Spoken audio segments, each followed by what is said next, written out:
Okay.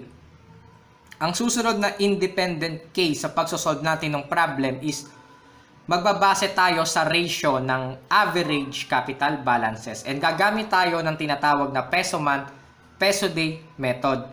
Ibig sabihin, kapag average capital ang i-consider sa pag-compute ng profit distribution sa bawat partners and gagamit tayo ng Peso Month, Peso Day, ibig sabihin, i-consider natin ang mga investments and withdrawals made by the partner during the period. And kapag capital balances ang basis sa pagdidistribute ng profit, it is recommended na Peso Month, Peso Day Method ang gagamitin natin sa pag-compute ng average capital balances.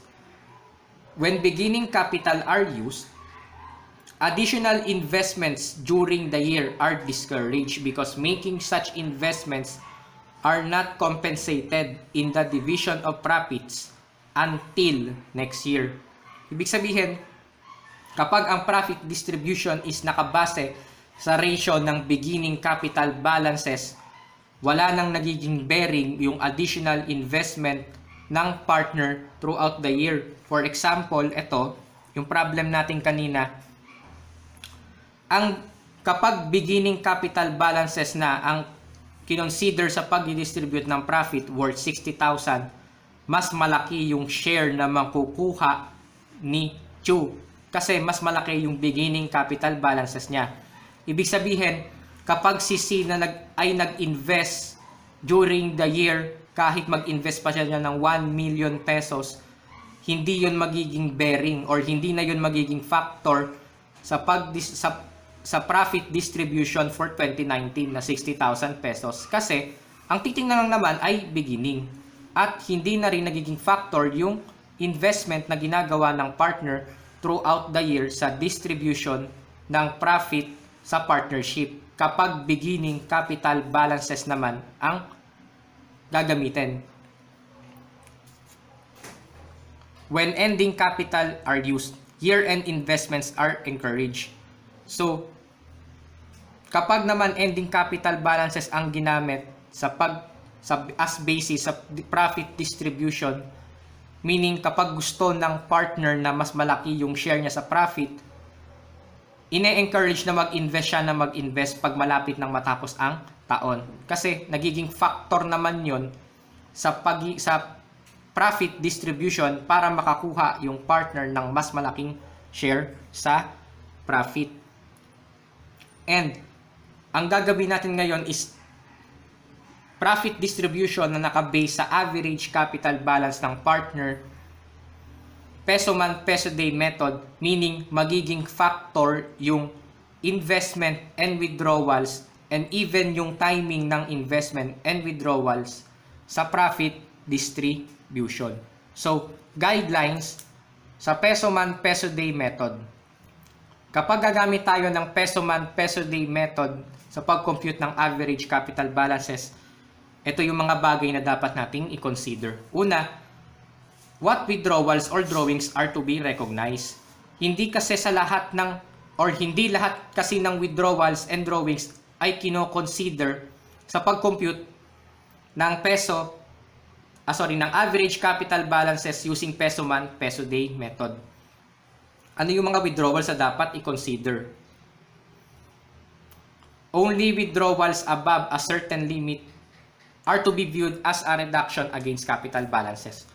Okay. Sa partnership, meron tayong dalawang klase ng withdrawals. Ang withdrawal can be a permanent and can be a temporary.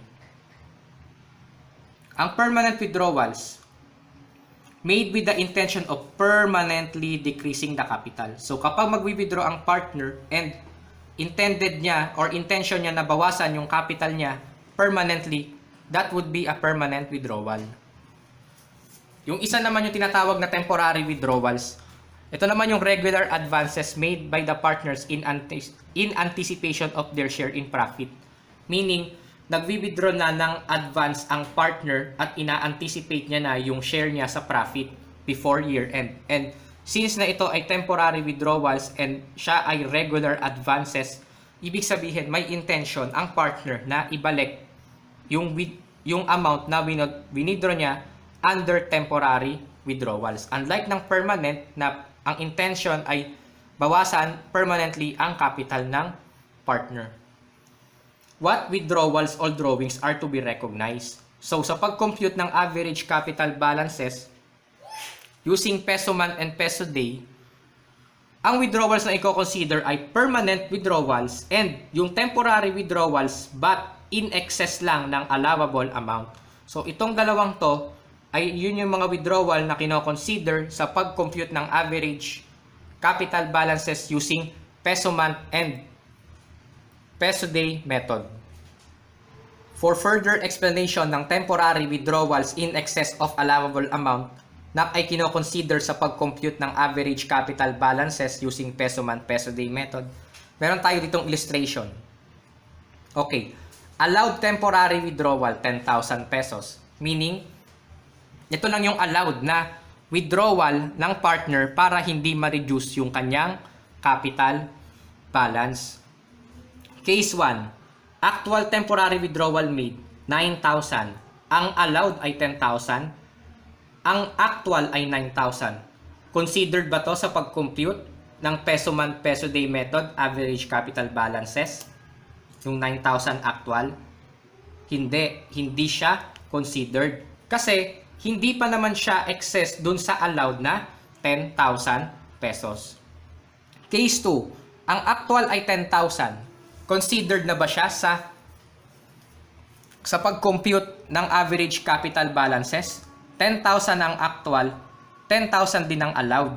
So, hindi pa siya excess. So, hindi pa din i-consider yung 10,000 na actual withdrawal or actual temporary withdrawal sa pag-compute ng average capital balances. Case 3, 11,000 pesos. Ang allowed ay 10,000 and ang actual temporary withdrawal made ay 11,000 pesos. Okay, ano ang rule? Temporary withdrawals are considered in computation of average capital balances but in excess of allowable amount lang. Meaning, since na ito ay nag-exceed, considered na siya sa pag-compute ng average capital balances.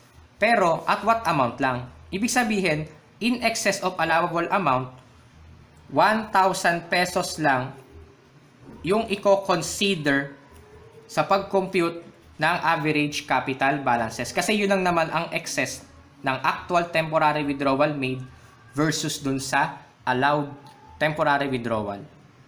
Okay, so magko-compute na tayo ngayon ng average capital balances using Peso Month, Peso Day Method. Uunahin natin gagawin ay yung kay partner C.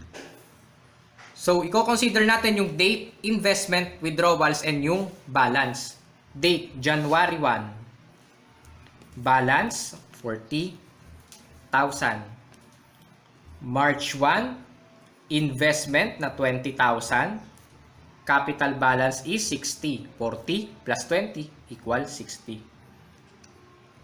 August 1, investment, 20,000.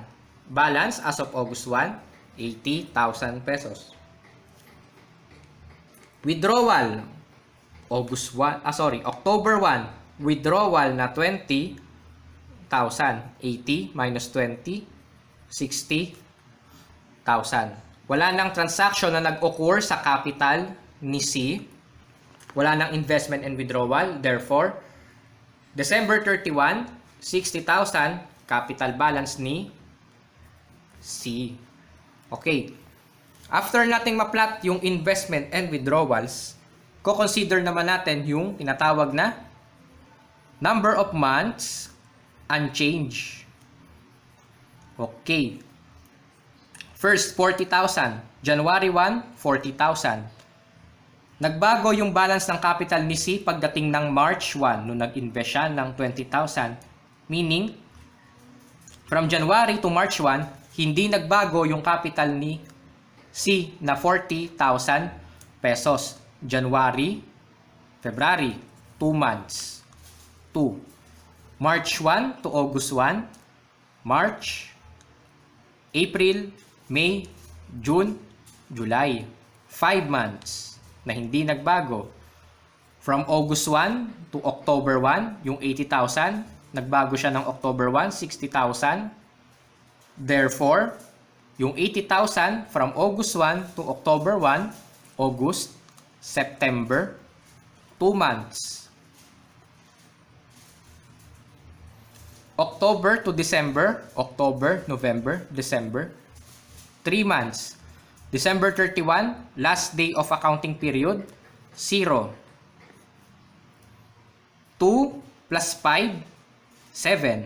Plus 2, 9. Plus 3, 12 months. 1 year. Okay.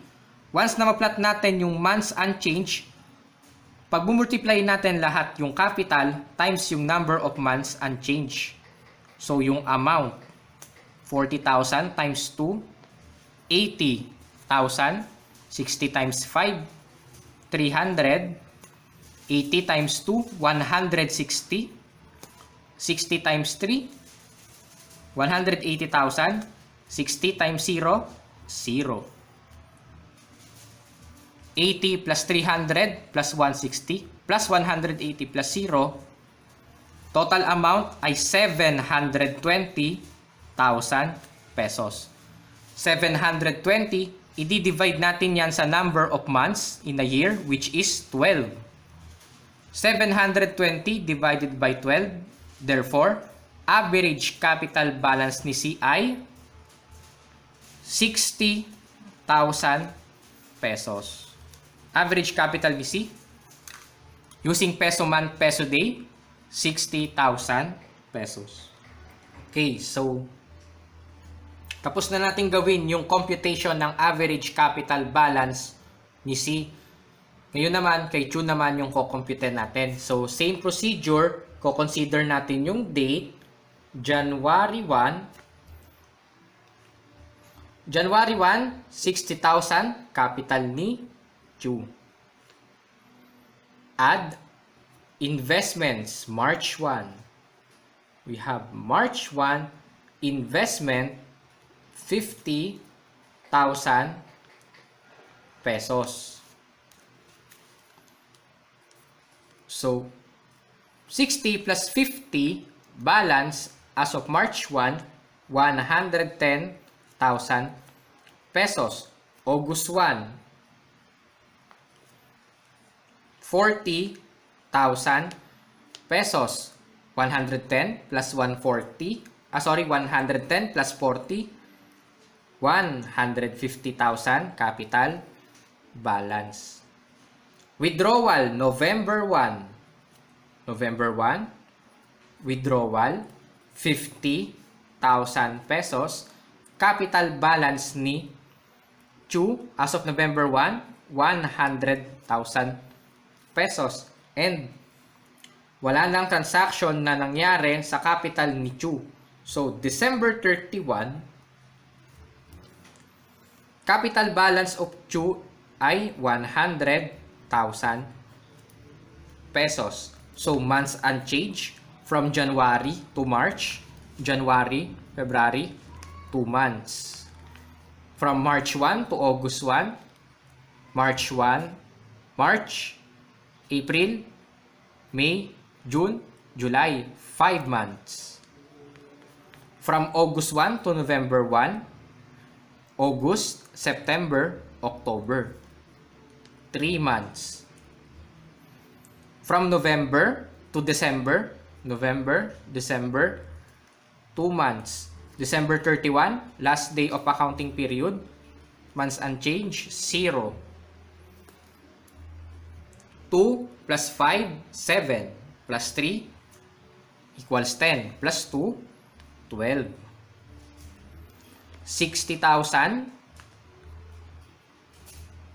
times 2, 60 times 2, 120. 110 times 5, 550. 150,000 times 3, 450,000. 100 times 2 months, 200,000. 100,000 times 0, 0. 120 plus 550 plus 450 plus 200 equals 1.320 million. Same procedure, i-divide din natin to sa 12. 1.32 million divided by 12.